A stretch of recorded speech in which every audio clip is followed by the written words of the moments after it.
ইসলামী শরীয়তে দব বাজানো হারাম। নাহমাদুহু ওয়া নুসাল্লি আলা রাসূলিহিল কারীম, আম্মা বাদ। প্রিয় দর্শক ও শ্রোতামণ্ডলী, আজকে আমরা আলোচনা করব শরীয়তের দৃষ্টিতে দব বাজানো, অর্থাৎ দব বাজানো বৈধ আছে কিনা।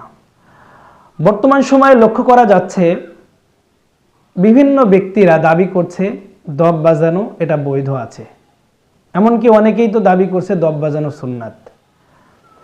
এবং দুঃখজনক বিষয় হচ্ছে আমাদের ইসলামী অঙ্গনের অনেক শিল্পী তারা দব বাজিয়ে থাকেন এবং বিভিন্নভাবে অপকৌশলে তারা দলিল দিতে চায় দব বাজানোর বিষয়ে। প্রিয় দর্শক ও শ্রোতামণ্ডলী, আমরা আজকে সংক্ষিপ্ত আকারে আলোচনা করব দব বাজানো ইসলামী শরীয়তে এর হুকুম কি। প্রিয় দর্শক, দব বাজানো ইসলামী শরীয়তে জায়েজ নাই, এটা হারাম। যদিও কিছু ভাই রাসূল করিম সাল্লাল্লাহু আলাইহি ওয়াসাল্লামের অর্থাৎ ইসলামের প্রাথমিক যুগের কিছু হাদিস দ্বারা দলিল পেশ করতে চায় যেখানে রাসূল করিম সাল্লাল্লাহু আলাইহি ওয়াসাল্লাম দব বাজানোর অনুমতি দিয়েছিলেন, কিন্তু পরবর্তীতে রাসূল করিম সাল্লাল্লাহু আলাইহি ওয়াসাল্লাম স্পষ্টভাবে দব বাজানো হারাম ঘোষণা করেছেন, দব বাজাতে নিষেধ করেছেন। আমরা এই ব্যাপারে রাসূল করিম সাল্লাল্লাহু আলাইহি ওয়াসাল্লাম থেকে হাদিস দেখব যেখানে রাসূল করিম সাল্লাল্লাহু আলাইহি ওয়াসাল্লাম বলেছেন দব বাজানো হারাম। এখন প্রশ্ন আসতে পারে, রাসূল করিম সাল্লাল্লাহু আলাইহি ওয়াসাল্লামের যে হাদিস আছে দব বাজানোর বিষয়ে যে নবীজি অনুমতি দিয়েছেন, এটার ব্যাপারে কি উত্তর?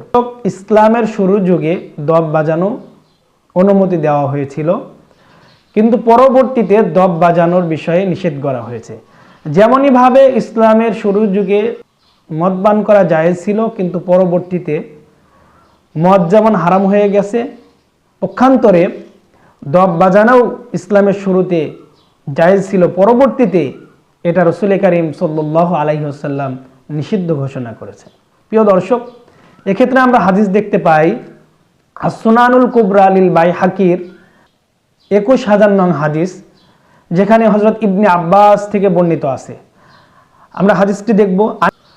আন ইবনে আব্বাসিন রাদিয়াল্লাহু তাআলা আনহু আন্নাহু ক্বাল, হযরত ইবনে আব্বাস থেকে বর্ণিত, তিনি বলেন আদ-দুফু হারামুন, অর্থাৎ দব বাজানো হারাম।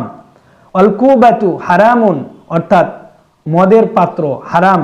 অল মিজমারু হারামুন, অর্থাৎ বাঁশি বাজানো হারাম। এই হাদিস থেকে স্পষ্ট হয়ে যায় দব বাজানো ইসলামী শরীয়তে বৈধ নাই, এটা হারাম।